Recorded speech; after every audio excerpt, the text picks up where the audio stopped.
It's time for Southern Fried Baseball, presented by College Baseball Central. Hosted by Jake McKeever as he talks everything SEC baseball and more.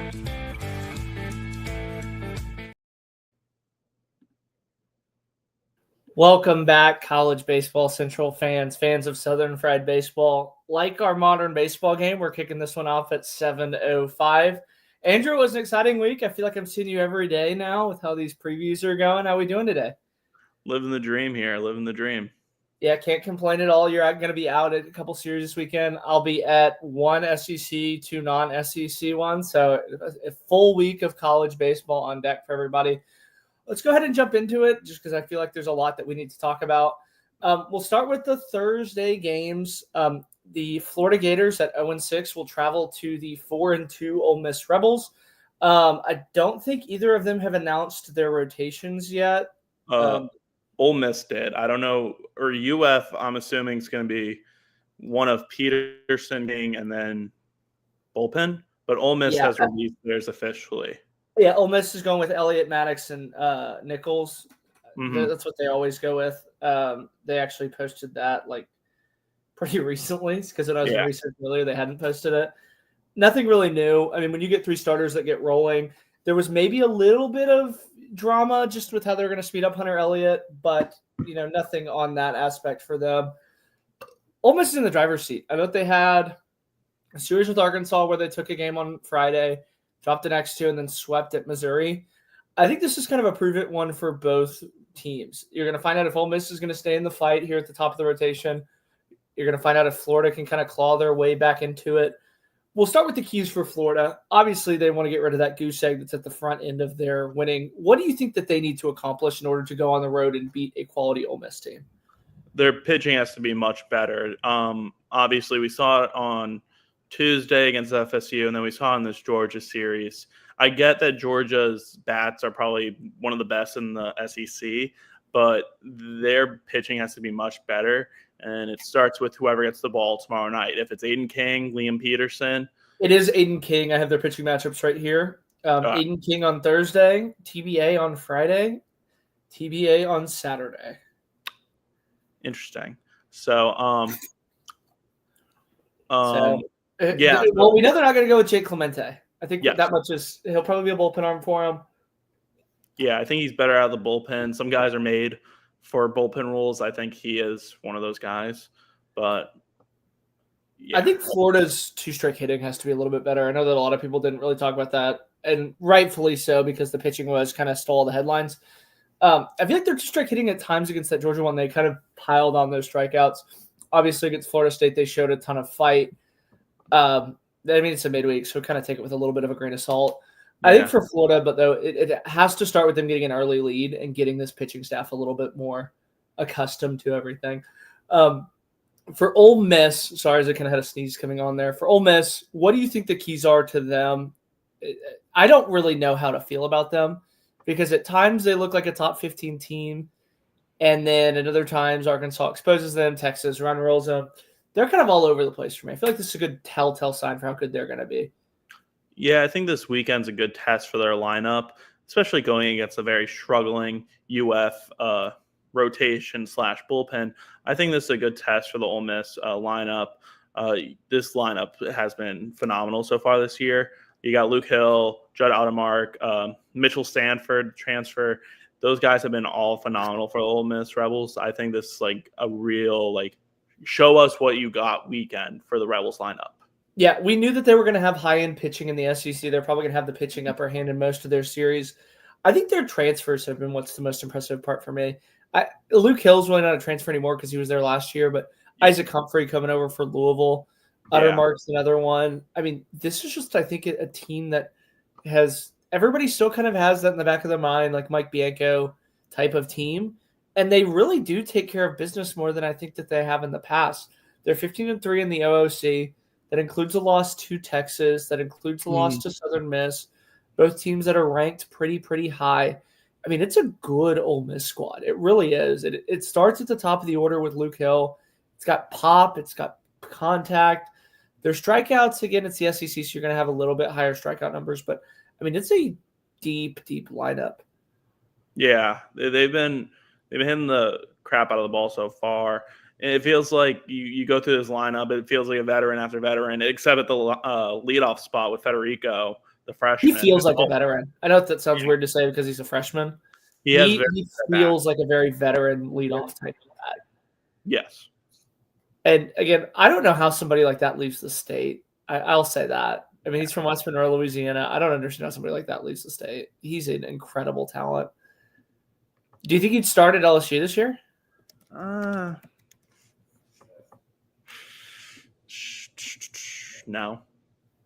I mean, it'd be interesting. I think he'd be in it with like maybe Braswell. With the way Braswell and Reeves still hit, it feels like it's a revolving. Yeah, I mean, who knows? But I mean, Ole Miss. So I think I'll pull up the graphic that Micah did for us here.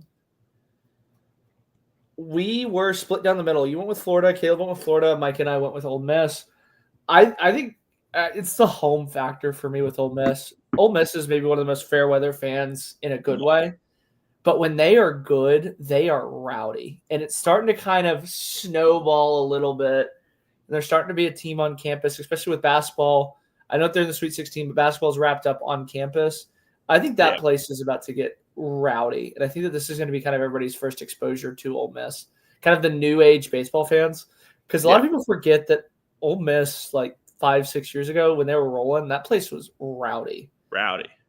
And it still kind of is, but I know that it's always like 4 or 5 idiots with the beer showers. Like we need like a full-on beer shower for them. I'm picking Ole Miss in 2 or 3. I think that they lose tomorrow. Gentlemen sweep, come back. That's been like the theme in the SEC. So Florida, I think, will fall to 1-8. I mean, it's getting bad down in Florida.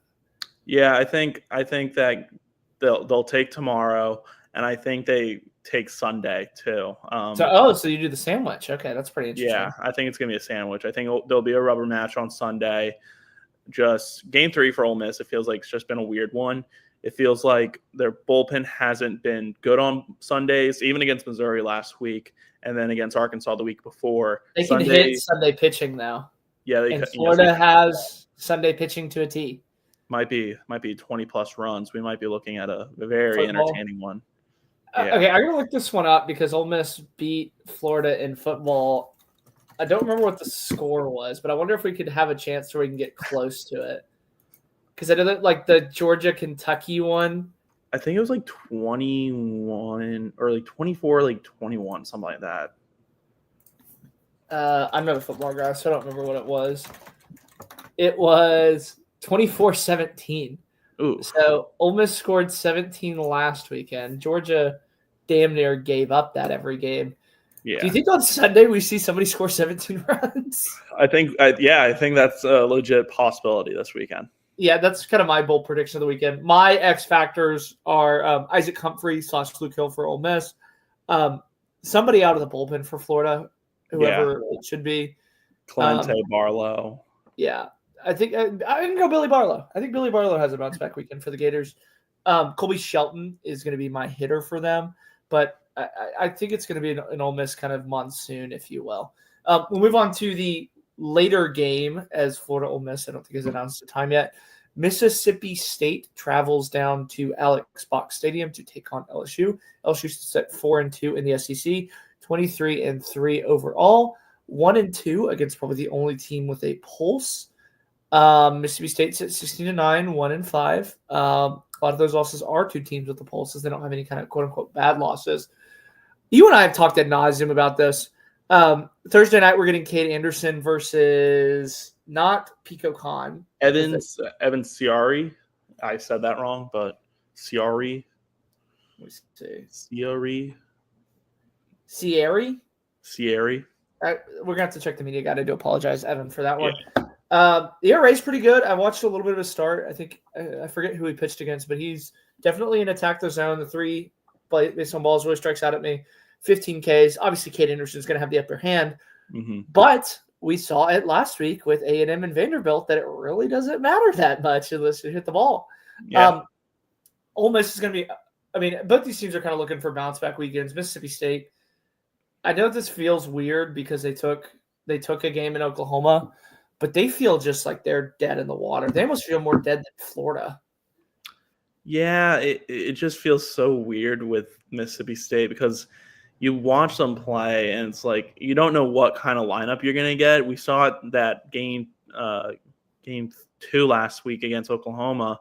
They scored 10 runs and it's like out of nowhere. It's like, whoa, this offense can really explode. And then their pitching kind of just wasn't good.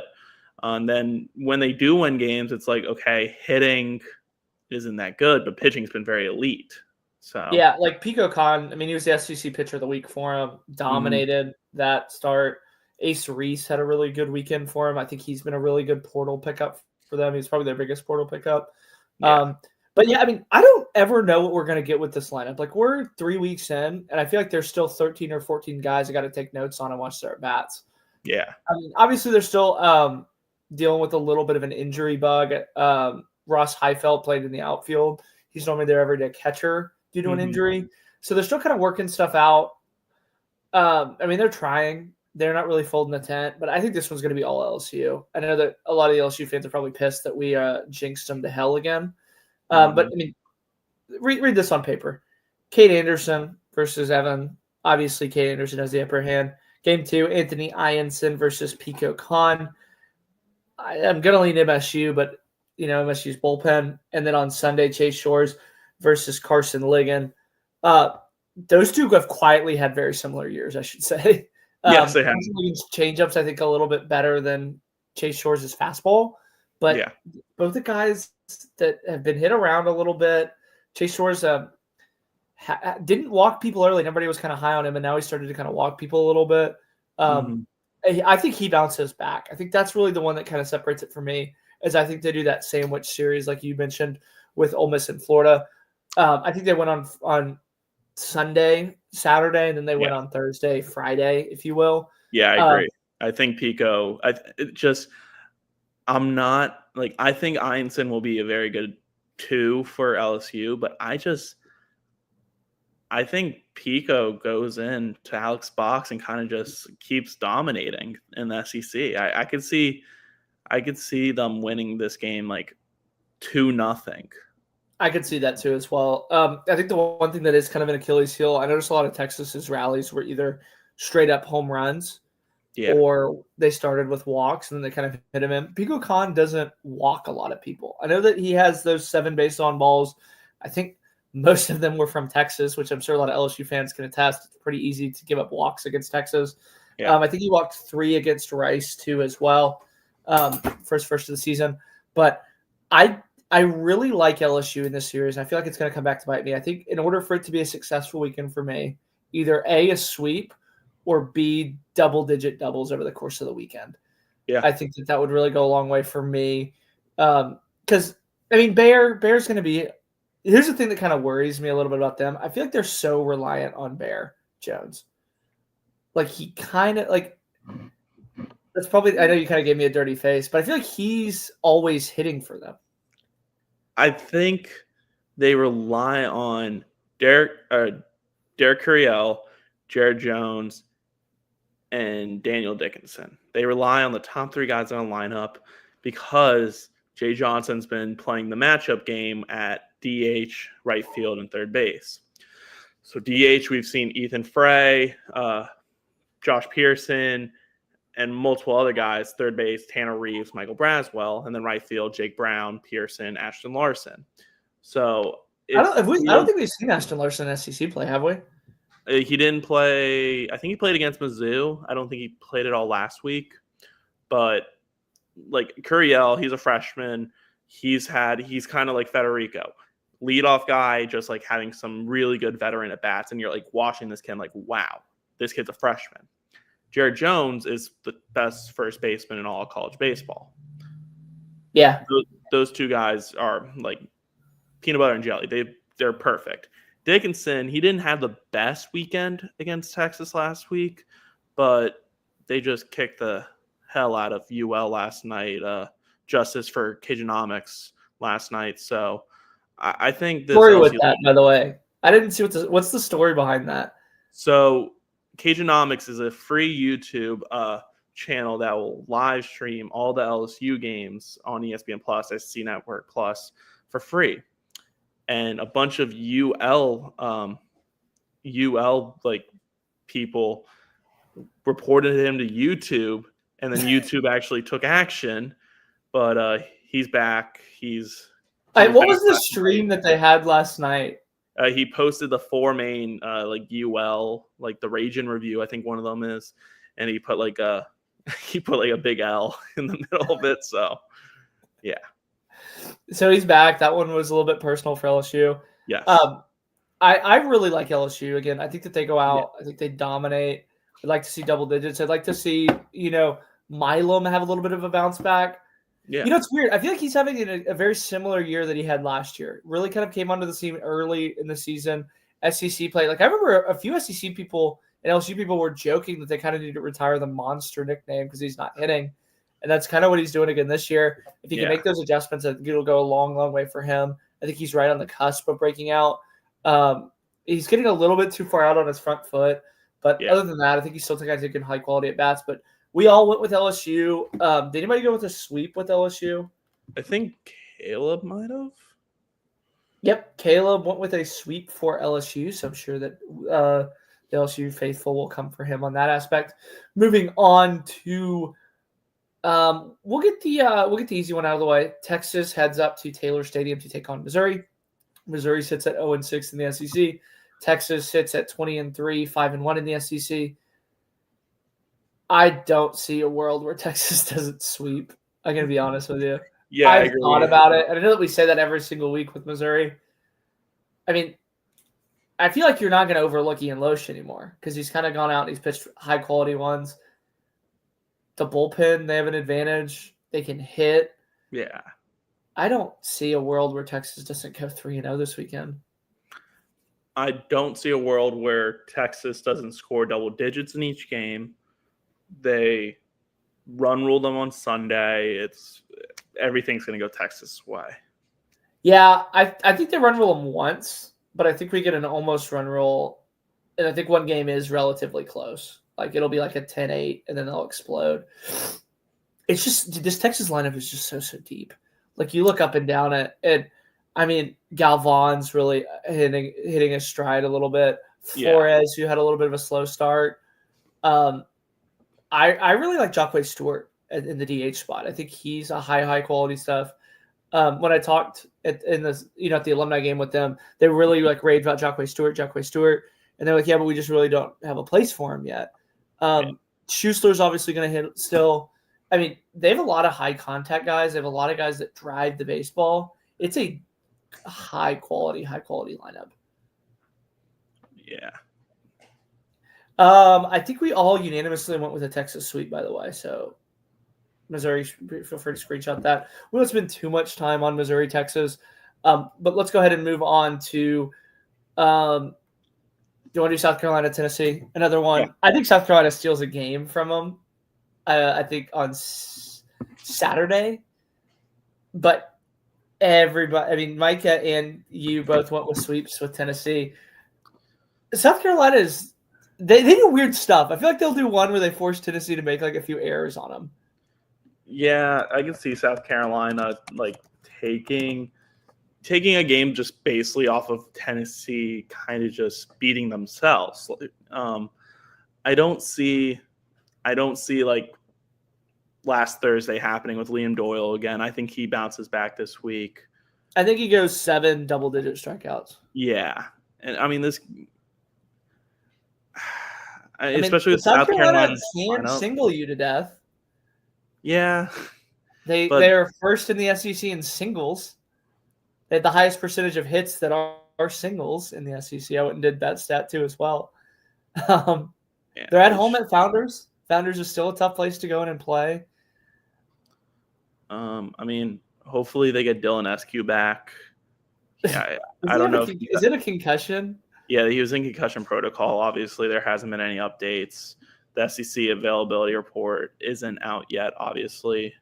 So there hasn't really been an update on him. And I think no one asked yesterday. No one asked Maneri an update on him yesterday. So I doubt we Everybody is so afraid of Maneri at South Carolina, by the way. Yeah. Like from media to players. Oof. I feel like, and again, Paul Maneri was very like hot, but he's been so like nice and courteous. He's always complimentary about people every time that like you talk to him. Again, I'm not on the field with the players during practice, so I'm not seeing him at practice. But I feel like everybody like kind of like perks up when they talk about Paul Maneri or talk to Paul Maneri. They sit at 17-9. They're 1-5 in the SEC. I'll say this: do you think they're more dead than Mississippi State is? Yes, hands down, yes. But they didn't really have that high of. Are they? They got no expectations. So are they exceeding expectations? Are they failing to meet expectations? Have they met? They're failing. They're failing. You think they're failing? I think they're failing. I think they're above expectations. I thought there was a world where they'd be 0-6. Oh, in SEC play? Yes. In SEC play, I think they've met their expectations. And the Clemson series, too. Yeah. It's just been, after Clemson, it's just been all downhill. I mean, they're lucky to be. They are very, very lucky to be 1-5 in SEC play, though. Yeah. What are they? Well, I mean, to be fair, they did almost beat Oklahoma, so maybe they're a little bit better. I mean, Arkansas really did just go in and kick the shit up. But they've never been good on the road. They've always been a lot better at Founders. Maybe like maybe they're not a bad road team. Maybe they're just a good home team. Like maybe we need to stop clowning on them for being bad on the road and just say, oh, maybe they're a bad team that's good at home. So I think they get a game. I don't know where they get a game. I don't know why they get a game, but I feel like South Carolina steals one. I'm going to go McCoy. I like a McCoy bounce back, even though it's been like 3 weeks.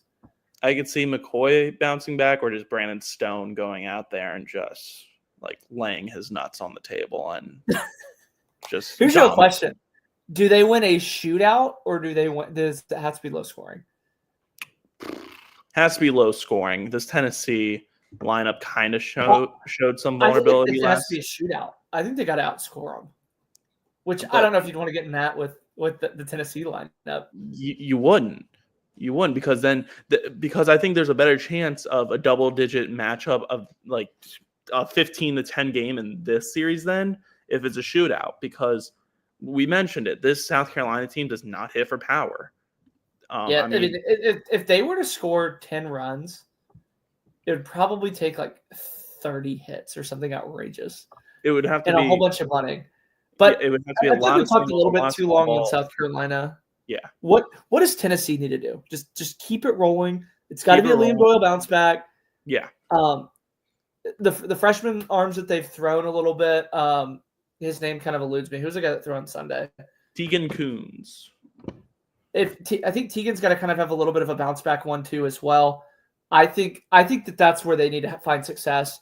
That was always their Achilles heel, was the Sunday opener, if you will. If Tegan Coons can step into that role, I mean, I'll say this about Tennessee. I think they're better than they are last year, like legitimately. And I think that's outrageous to say because I think legitimately that's one of the best college baseball teams ever last year. Like from a statistical standpoint, like they won the SEC outright. They won more games than anybody in the SEC history. They won the regular season. They dominated Omaha. I think they're better this year. I think Fisher's better than Burke, and I think Keelan's better than Semo. He's more athletic in the field. Semo obviously had a little bit more thump, but Curley's a year older. Inslee is a year older. I think they've replaced Kavaris Tears out in the outfield with that Dylan Bargo, Jay Abernathy. That's maybe the only one. The rotation's worlds better, I should say. Oh, yeah. Like, they're 23-2. They're 5-1 in the SEC. They've beat a good Bama team. They beat a good Florida team. This is like their first, hey, let's not look ahead. Like, I think this is the first time where they've had a chance to breathe and take a step back. And that's where I think that they're the best, is what's under Tony. It feels like every time you can kind of see them get complacent. Like, okay, they dominated on Friday. They're going to come out and lose the next two. Other than that Alabama series last year, it's probably been like 3 or 4 years since Tennessee's come out flat. Like, I don't think that they come out flat. I think that they come out and dominate it. Weird things happen, though, at Founders. That's why I have them taking a game on the road. Our last gimme series here as we kind of get into the meat and potatoes here down the stretch. Texas A&M sits at 12-12, back at 500, 0-6 in the SEC. Kentucky sits at 15-8, 2-4 in the SEC. We talked about it on the previous show about how Kentucky's a little bit better than their record. A&M's about what their record is. I was the lone wolf that went with Kentucky A&M. You went with A&M. I went with Kentucky. What was the reasoning behind you picking an 0-16 that sits at 500? Because I'm going to keep believing. I think this A&M team is going to figure it out this week. They're back at home. It feels like this weekend there's going to be no pressure on them. I know that sounds very weird to say, but I don't know. Every time I think that, I'm like, oh, they're going to have no pressure. Like, they'll go out and dominate. Like, there's like no I said, I was like, oh, they just needed to go. They need to get out of College Station. They go to Houston, drop 2 of 3. Oh, they just needed to get into SEC play. Swept. Oh, they need to go on the road. Swept. Every single part of me, I feel like, just gets lower and lower with my expectations of them. Yeah. I said I don't think they won an SEC series the whole year. So it's just blind winging a prayer. I think that it's like they're at rock bottom right now. They're 500, 0-6. They haven't been no hit yet. If they got no hit by like Texas A&M, Corpus Christi in a midweek, or like Texas Southern in a midweek, if they lost to Texas Southern, that would have been rock bottom. But I don't think this team is like fully. I think they can figure it out this week. I think it'll be interesting to see with Gavin Cash, just because I think he is day to day. Sawyer Farr moved out to left field, and I didn't watch any of the game, so I am going off a second-hand account. But the account that I read was he goes, yeah, you can tell he's not a natural outfielder, but he's also like really athletic. Ben Royo, I think, has been a really, really bright spot for them too as well.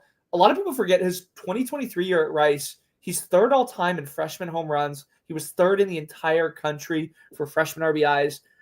Rice baseball was just a complete mess under Jose Cruz Jr., as we're finding out now. He kind of took a little bit of that on the chin in 2024. It looked fun for him again. I know that last year when I saw him, it didn't look really fun for him. But he's a guy that I had on my breakout list back in 2023, and I went and looked at my notes from when they played at Houston. He had a really good swing, and then he had that long home run. If you can figure out SEC pitching, if you can be a guy that at the bottom of the lineup, kind of like a Ted Burton for A&M last year, I think that'll go a long way to kind of give them depth. Bear Alexander's starting to hit the ball a little bit better than he was at the beginning of the year. Bergevin playing first, I think that'll get really interesting too as well, because I think he has the ability to kind of park it over the fence. But they really need Gavin Cash back. They need depth, because I think that the other thing that really scares me about them is they're second in the ERA for SEC starting pitching and 14th for SEC bullpen ERA. I will say, take that with a little bit of a grain of salt, because their bullpen doesn't get used that much. So, they're going to have a game where they have to get 18 outs from the bullpen, and I think that that's going to come this week. Yeah, I think he can hit. I like Kunze. They quietly have the best double play duo in the country in Luke Lawrence and Tyler Bell. Yeah, Tyler Bell's been very good for this Kentucky lineup. Yeah, I was talking to a scout buddy of mine who was very low on Tyler Bell at the beginning of the year. Him and Curiel actually didn't hit very good at the prospect stuff out in Arizona. That really kind of knocked him down a ton of people's lists. He's been every bit as advertised. When I talked to one of their coaches over the fall, they said, yeah, he goes, I don't know why I'll clean it up a little bit. He said, I don't know why the hell some of these scouts had him as a bad hit tool. Like, he's just coming and hit immediately. He's breaking records for this Kentucky team. I'm super, super excited to see him and Dylan Kuntz. Just to apologize to Dylan in person, as I messed up his name in one of our graphics. But I could see Nick McKay on Friday against Ryan Prager will be really interesting, because it's two guys that you wouldn't think of as prototypical SEC pitchers. And they go out and Nick McKay's 225. Ryan Prager, I think, is the consensus ace in the SEC. Yeah. I think that one's going to be really interesting, because it's two guys that do it in unconventional ways. Saturday with Justin Lampkin, obviously A&M's going to have the advantage. Kentucky always gets in those shootouts on Saturday.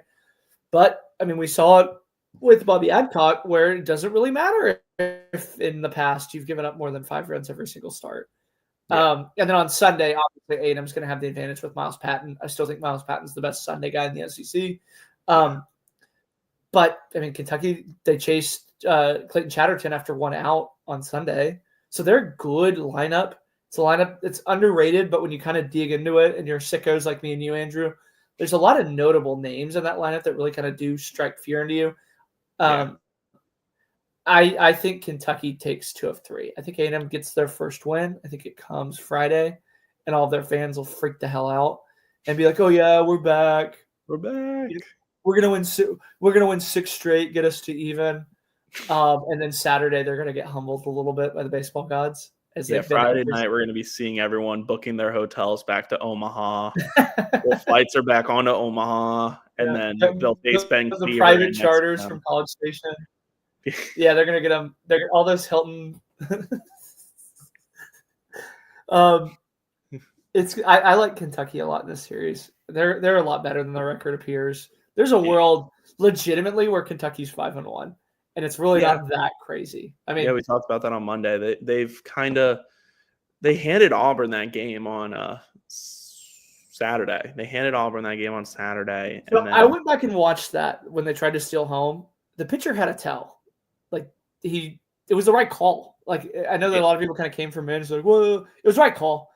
It was second too late. I think leaving the bag, if you will. I didn't really have a good angle on it. So I can't really say, but he really did. Like every single time he came, he looked down and he looked up. It didn't work out for him. And then on Sunday, the series probably Kentucky's true talent is what they showed on Sunday, and they were in the arena against Georgia more than Florida was. Yeah, and we're on the road, so. I really like Kentucky. I think they're going to kind of backdoor into the playoff or into the tournament here. But the 2 headliners on the weekend, Auburn, Georgia, and one of the most underrated rivalries in the SEC. Georgia sits at 5-1. Auburn sits at 4-2. Going to be at Foley Field. I think we all went Georgia. Let me double check. Yep, we all went Georgia, even Andrew. Interesting. I thought you were going to go Auburn. I'm going to be honest with you. This is the first time Georgia is going to be the hunted. I feel like all the work that they've done the last 2 years under Wes Johnson has kindly come to fruition. People are starting to take notice for them. They're 3rd in the latest D1 poll, which is weird because they were 5 and everybody was kind of shitting on them, saying they're the most overrated team in the country. They are legit. They have 9, 10 guys in that lineup. I don't understand how, if you were to play this team, how you would try and keep them under 5 runs. Like, they are just so dominant. And even when they're off, like, they have so many guys that pick up the slack. Let me see how many games they scored over 5. I think they average, like... Of their 27 games, 25 of them, they have scored at least 5 runs. And in SEC play, they've scored double digits in 4 of their 6 games. Their 2 being 7 and 8. And Florida and Kentucky have pretty good rotations. Like, do you think they get? Do you think Auburn holds them under 5? Dutton's looked a lot better than he has in the past. Liam Peterson still kind of working him back. Clayton Chatterton, do you think he kind of has another freshman moment? What do you see? Because everybody picked Georgia, so we'll kind of talk about them in a little bit. How does Auburn win this series? Do you think it's in these shootouts, or do you think it's limiting damage? Shootout. It's a shootout. I think this Auburn's offense is really good. I don't think it's in the same category as Georgia, but I think that we're seeing a lot, especially with Ike Irish back. Ike Irish, Cooper McMurray, and Cade Below. They're both Baloo, or however you Baloo. Like the bear, like from the Jungle Book. Those 3 guys, they just provide a spark to this Auburn lineup that I feel like. Our favorite player, Derek Fabian, too. Yeah, Derek Fabian, best. The Derek Fabian fan page. Yes, it feels like just these guys. Like you go through this lineup, it's like, okay, this guy's a tough guy to get out. This guy's a tough guy. They're not gonna hit it out of the park every time. But like they might have Foley. Foley's really small. Yeah. So Olivia Sayre, shout out to her. She's a Georgia beat reporter. She was talking about Foley's adjustments against UF and Kentucky. He got hit in that Kentucky series, but he is throwing way more strikes. It looks like Curley or Foley? Foley. Or not Foley, Leighton Finley. Finley. I was like, they have a kid named after the field?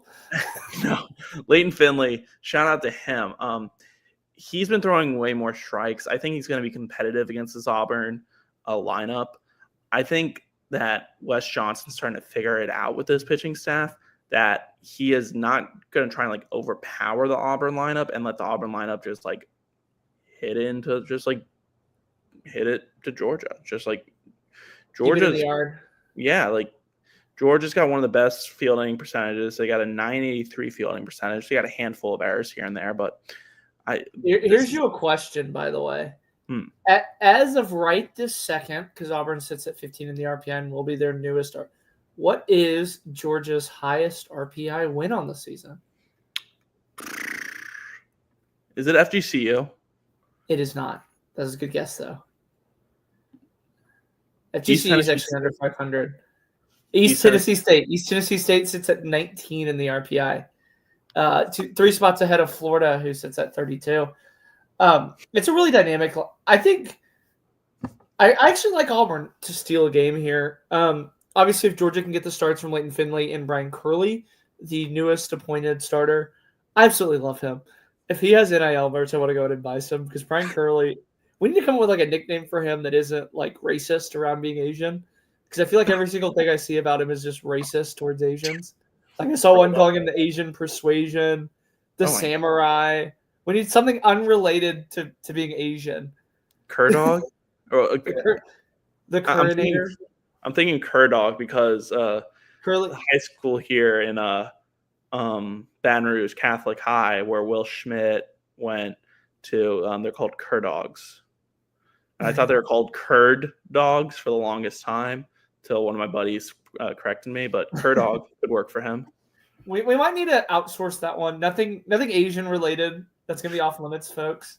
I like him. He pitches with a like boulder sized chip on his shoulder. Yeah. Like I feel like we're gonna see him give the finger to a batter when he strikes somebody out. Like I feel like I'm always kind of like I know that every the ESPN Plus people are just have the camera focused on him after strikeouts, because he's gonna wave, he's gonna do something stupid. I really like him. I think Leighton Finley. There was a little bit of mechanical issues when I talked to some of the people around Georgia, that Leighton just needed to make a little bit of adjustment, and I think that he kind of has. That's where he's still kind of working his way back into it. This Georgia lineup, man, it's just so deep. It is. It's like here's the word that's so crazy is I was trying to do a little bit of assessment. Colby Branch hits normally in the 9 hole for him. Where would he hit 3, 4, 5 in the SEC? How many of those lineups? 12? Yeah, 12. He'd be in it. Let's go west to east. I think he'd. I don't think he'd be in at Texas. No. A&M, yes. LSU, no. Arkansas, no. Ole Miss, Mississippi State, yes. Auburn, Alabama. I think he'd be in Alabama's. He would be Alabama's 5 hole, I think, behind LeBron. LeBron's their 2 hole, huh? Or is there 3? LeBron, yeah, LeBron's the 2. 2 or 3.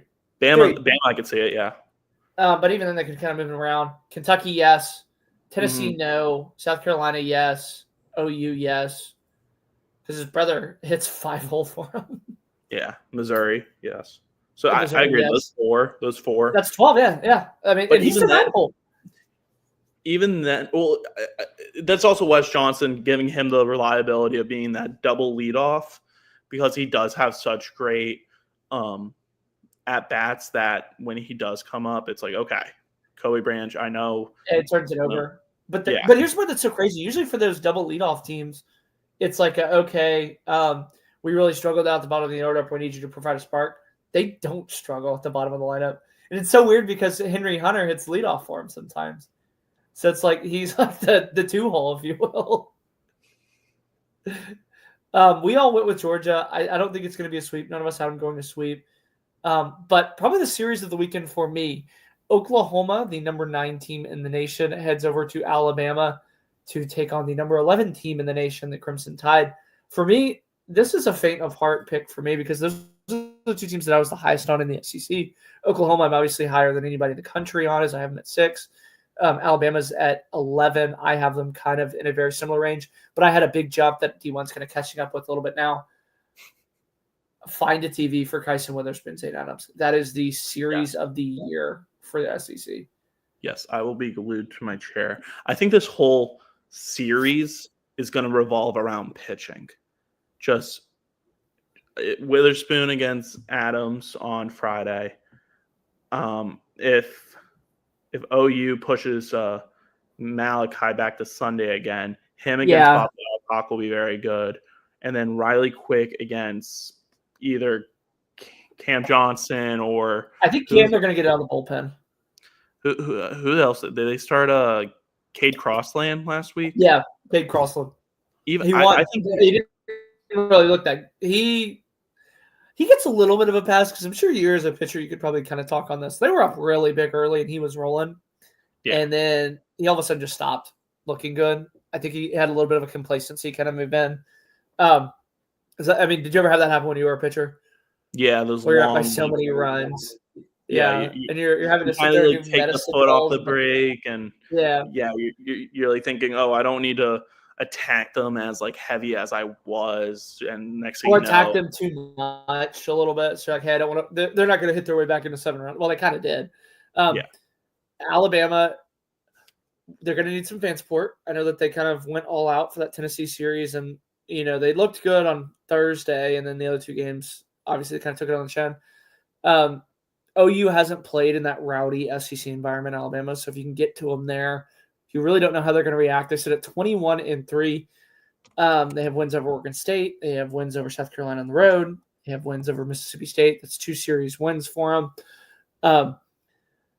Let me see who I went. I almost wanted to abstain because I love both teams so much. I went with Alabama. We all went with Alabama. Mm-hmm. No one went with the sweep on them. It really would surprise me to see OU take a series. I almost want to flip it.